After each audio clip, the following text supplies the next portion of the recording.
वैदिक पंचांग दिनांक 18 जनवरी 2025, दिन शनिवार, विक्रम संवत 2081, शक संवत 1946, अयन उत्तरायण, ऋतु शिशिर ऋतु, मास माघ मास, गुजरात महाराष्ट्र अनुसार पौष मास, पक्ष कृष्ण, तिथि पंचमी पूर्ण रात्रि तक, नक्षत्र पूर्वा फाल्गुनी दोपहर 2:51 तक, तत्पश्चात उत्तरा फाल्गुनी एवं शोभन 19 जनवरी रात्रि 1:16 तक, तत्पश्चात अतिगंड।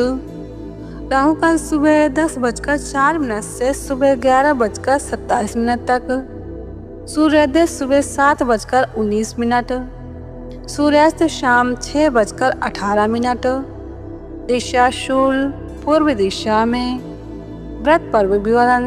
पंचमी वृद्धि तिथि विशेष, पंचमी को बेल खाने से कलंक लगता है। ब्रह्म पुराण ब्रह्मखंड। ब्रह्म पुराण के 118वें अध्याय में शनिदेव जी कहते हैं, मेरे दिन अर्थात शनिवार को जो मनुष्य नियमित रूप से पीपल के वृक्ष का स्पर्श करेंगे उनके सब कार्य सिद्ध होंगे तथा मुझसे उनको कोई पीड़ा नहीं होगी। जो शनिवार को प्रातःकाल उठकर पीपल के वृक्ष का स्पर्श करेंगे उन्हें ग्रहजन्य पीड़ा नहीं होगी। ब्रह्म पुराण। शनिवार के दिन पीपल के वृक्ष का दोनों हाथों से स्पर्श करते हुए ओम नमः शिवाय का 108 बार जप करने से दुख कठिनाई एवं ग्रह दोषों का प्रभाव शांत हो जाता है। ब्रह्म पुराण। हर शनिवार को पीपल की जड़ में जल चढ़ाने और दीपक जलाने से अनेक प्रकार के कष्टों का निवारण होता है। पद्म पुराण।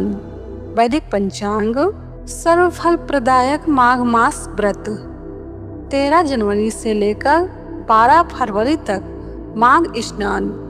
गुजरात एवं महाराष्ट्र अनुसार माघ मास दिनांक 30 जनवरी से। पुण्यदायी स्नान सुधारें स्वभाव।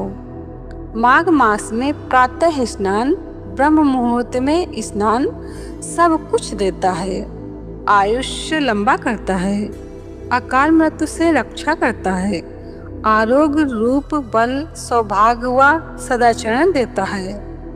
जो बच्चे सदाचरण के मार्ग से हट गए हैं उनको भी पुचकार के इनाम देकर भी प्रातः स्नान कराओ तो उन्हें समझाने से, मारने पीटने से या और कुछ करने से वे उतना नहीं सुधर सकते हैं। घर से निकाल देने से भी इतना नहीं सुधरेंगे जितना माघ मास में सुबह का स्नान करने से वे सुधरेंगे।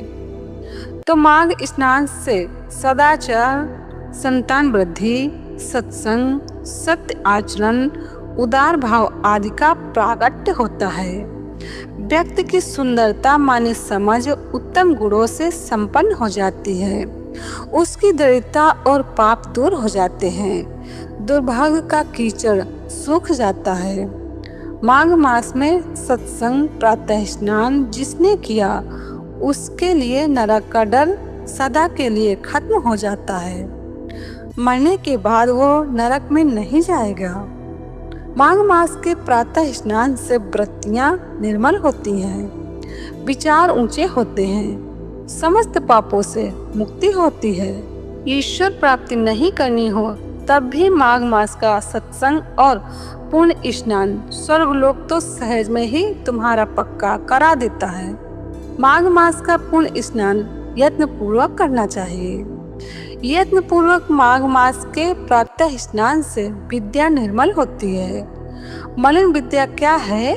पढ़ लिख के दूसरों को ठगो, दारू पियो, क्लबों में जाओ, बॉयफ्रेंड गर्लफ्रेंड करो, यह मलिन विद्या है। लेकिन निर्मल विद्या होगी तो इस पापाचरण में रुचि नहीं होगी। माघ के प्रातः स्नान से निर्मल विद्या व कीर्ति मिलती है। अक्षय धन की प्राप्ति होती है। रुपए पैसे तो छोड़ के मरना पड़ता है। दूसरा होता है अक्षय धन, जो धन कभी नष्ट न हो उसकी भी प्राप्ति होती है। समस्त पापों से मुक्ति और इंद्रलोक अर्थात स्वर्गलोक की प्राप्ति सहज में हो जाती है। पद्म पुराण में भगवान राम के गुरुदेव वशिष्ठ जी कहते हैं कि वैशाख में जलदान अन्नदान उत्तम माना जाता है और कार्तिक में तपस्या पूजा, लेकिन माघ में जप होम और दान उत्तम माना गया है। स्रोत ऋषि प्रसाद। वैदिक पंचांग संपादक अंजनी बहन नीलेश ठाकर। वैदिक पंचांग प्रकाश सूरत शहर गुजरात। वैदिक पंचांग